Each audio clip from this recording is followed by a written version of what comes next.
Hello, everyone, and welcome to another edition of Fun with Classroom. My name is Wade Books, and today we'll be talking about asking questions, specifically the Create a Question feature in Google Classroom. Something that got added in, I believe, in early 2016, right at the end of 2015, one of the Google's major updates. This feature allows us, in my mind, three different ways to get responses and even start a dialogue in your digital classroom. So today we're going to spend some time talking about those three different ways we can use asking a question in our Google Classroom. Before we get started, remember that if you ever want to give a comment, ask a question, voice a concern, here is our link to our Google form. Feel free to provide some feedback, and next episode, be more than happy to talk about any information that you're willing to provide, whether it be a question, some feedback, maybe sharing a way that you use asking a question feature. Love to hear some different ways that teachers are using this in their classroom. But feel free to give some feedback. Love hearing from you. So in Classroom, we know that we have announcements, we have assignments, we have this Create a Question feature. When we do this, realize in my mind there are three different ways that we can ask a question. We can ask a multiple choice question. This honestly, you give choices, the students choose their choice and then submit. We could use this as a very quick check for understanding. I wouldn't really. I think I'd lean more towards a Google form if you're doing a quiz. This is more of maybe a quick check for you just to know where your students are on something specific. So we have that multiple choice feature. We also have a short answer feature, and within that short answer feature is really two different ways we can run that. We can use that as a check for understanding, where we ask a question, the students provide a short answer, and we get that feedback from students, and that's it. Another way to do that, to ask a short answer question, is this little toggle right here, which turns on and off if students can reply to each other or not. So the first way I just described is the student, you ask a question, the students give you an answer, and that is it. With this setting right now, students cannot reply to each other. We do that because maybe we're looking just for some feedback. We don't want them to really be concerned with what others are saying at this point. I'm doing a quick check for understanding. It's an exit slip in my classroom. I want to know we just finished their work time. What now? Do they know their objective or not? Have they accomplished today's goal? This feature I do enjoy. The students can reply to one another when we're looking at working with our students to provide maybe some constructive, purposeful feedback. I'm going to show you the three different forms here.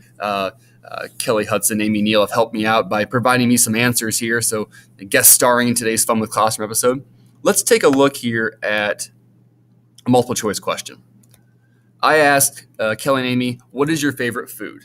And I said, choose the answer that best represents you. So with this, just to go, I'll click on the edit piece here so you can see kind of what I did. I asked a question. I didn't put a due date or anything in. I have it turned on so they can see the class summary. So what they're going to see is who answered what. And I gave them four choices: pizza, ice cream, hamburger, and French fries. Okay. You can see both have answered. I have two done. When I, as a teacher, select this, I can see that they both clicked on pizza. Okay. And since I had that feature turned on where they can see the class summary, they're going to see this as well. If not, they're just going to see their response. But right now we can see, this is more like a poll. We can quickly see, where students are, what they, in this case, what their favorite food is, or we can see, maybe looking at the answer to a multiple choice question if I'm doing a quick check for understanding. So that's one way. The second way of looking at this question feature is that short answer. I asked the same question: what is your favorite food? And then I gave them the opportunity to actually type something out. And my directions were using complete sentences, state your favorite food, and describe why it is your favorite. So just to see the settings, the way I set this up, I asked the question, use complete sentences. Down here where I could change multiple choice short answer, I have it on short answer. And on this one, students cannot reply to one another. They can't reply at all. This setting right here is if I had it clicked, if I had it selected, they could edit their answer. So once Kelly or Amy had submitted under this setting right here where it turned off, they can't go back. Their answer is their answer. Okay. When I as a teacher select this, I'm going to see their responses. So Kelly says, my favorite food is pizza because I love soft crust. I like the combination of sauce, cheese, and pizza crust all together. Amy Neal says, my favorite food is chocolate. It's my favorite because it's delicious and contains antioxidants, so it's basically a health food. So both phenomenal answers. This is, once again, another check for understanding from me. The last setting is, once again, that short answer, but in this case, they're going to provide a response. So show you my settings here for this. Short answer, students can reply one another, and I put it so they can't edit their answers. Personally, I keep it on. I always keep this turned off where they can edit their answers, because teaching middle school, I learned very quickly that students won't always be mature with what they do, and they tend to get off task a little bit and maybe make some poor choices. And that cognitive part of their brain, they're not thinking through what they're putting, and they'll put something that may not be appropriate. This is so I can catch that and not have to worry about going back, and doing the he said, so and so posted this. Well, no, I didn't. It says, it says this now. Once it's posted, it's posted. Okay, just an FYI. That's why I did it. We never really had many issues, but it was just something that I had chosen. But here they can reply to each other. So same directions, favorite food and why, using complete sentences, state your favorite food and describe why it's your favorite. And then I said, after submitting your answer, respond to one other student in the class and tell them whether or not you like the food they chose. All right, let's take a look at the responses here. The responses are the same as far as what Kelly and Amy put. Favorite food is pizza, favorite food is chocolate, same answers. But underneath that is an opportunity to reply.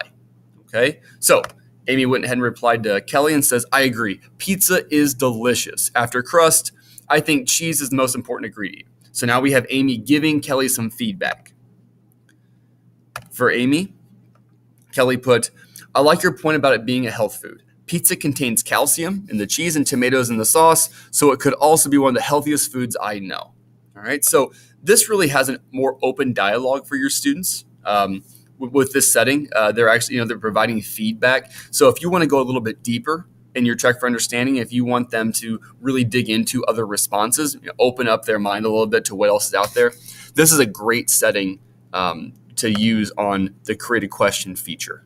Okay, so once again, we have our multiple choice question, we have our short answer question, and we have our short answer plus ability to respond to each other setting. So in my mind, those are the three most powerful ways to, and really the only ways to use the Google question feature that I've ever found. But if you have a different way of using this, or you've used it in class and want to give some feedback on the create a question, we'd love to hear it, and I will talk about it in next week's Fun with Classroom episode. Please go to the link, fill out the form, give your feedback. We'd love to hear from you. Anyway, this has been Fun with the Classroom with Wade Books. So have a great day.